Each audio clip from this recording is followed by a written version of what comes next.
ময়মনসিংহের ফুলবাড়িয়ার হলুদ। পাহাড়ের লাল মাটি ও অনুকূল আবহাওয়ার কারণে এখানে চাষ করা হয় উন্নত মানের হলুদ। রান্নায় ব্যবহৃত মশলা হিসেবে এই হলুদ স্বাদে, গন্ধে অতুলনীয় ও পরিমাণে কম লাগায়, যা ছিল একসময় জগৎ খ্যাত।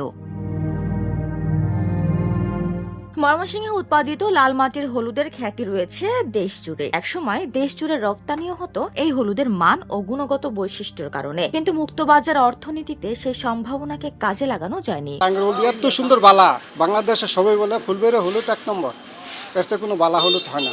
এই ভেজাল হলদি মিশাইয়া আঙ্গার বাজারটা একদম ডাউন বানিয়ে ফেলেছে। বাহিরের ইন্ডিয়ান এবং বার্মা হলুদের কারণে আমাদের এই ফুলবাড়ির হলুদের মান কমে গেছে প্রায় পার মনে ২,০০০ টাকা। এর জন্য আমার কৃষকরাও ক্ষতিগ্রস্ত, আমরা যারা ব্যবসা করতেছি তারাও অনেক ক্ষতিগ্রস্ত আছি। কারণ আমাদের হলুদ এখন বাজার হলো ৫,০০০, ৫,৫০০ টাকা।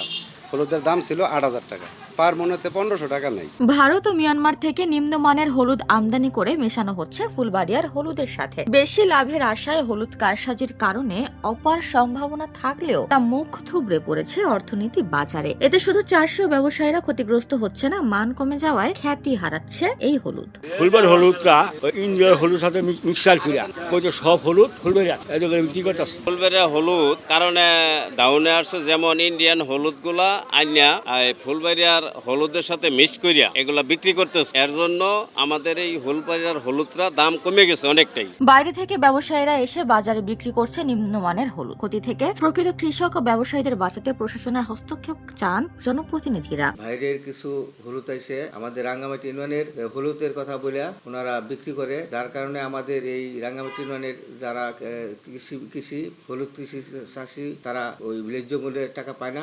আমি প্রশাসককে বলবো রাঙ্গামাটি ইউনিয়নের যে প্রকৃত যে ভালো হলুদ হয়, হলুদের দাম যেন তারা ন্যায্য মূল্যে পায়। এদিকে কৃষি কর্মকর্তা জানান, বাজারে নকল হলুদ বিক্রি বন্ধে প্রশাসনের সহযোগিতায় নেওয়া হবে ব্যবস্থা। আর এই হলুদকে জিআই পণ্যের তালিকাভুক্তকরণের জন্য নেওয়া হচ্ছে প্রস্তুতি। ফুলবাড়িয়ার যে হলুদের যে সুনাম, সেটা কিন্তু বিভিন্নভাবে নষ্ট করার জন্য একটা চেষ্টা করা হয়। যে বিশেষ করে মিয়ানমার থেকে যে হলুদগুলো আসে, সেই হলুদগুলো ফুলবাড়ির হলুদের সাথে মিশিয়ে এটা ফুলবাড়ির হলুদ বলে চালানোর একটা চেষ্টা চালানো হয়। এটা একটা আমাদের জন্য খুবই দুঃখজনক। আর আমরা চাই যে ফুলবাড়ির হলুদটাকেও আমরা জিআই পণ্য হিসেবে অন্তর্ভুক্ত যেন করতে পারি। সেজন্য আমাদের পর্যাপ্ত তথ্য উপাত্ত ডকুমেন্ট সংগ্রহ কাজ চলছে। উপমা রায়, সোনালী নিউজ।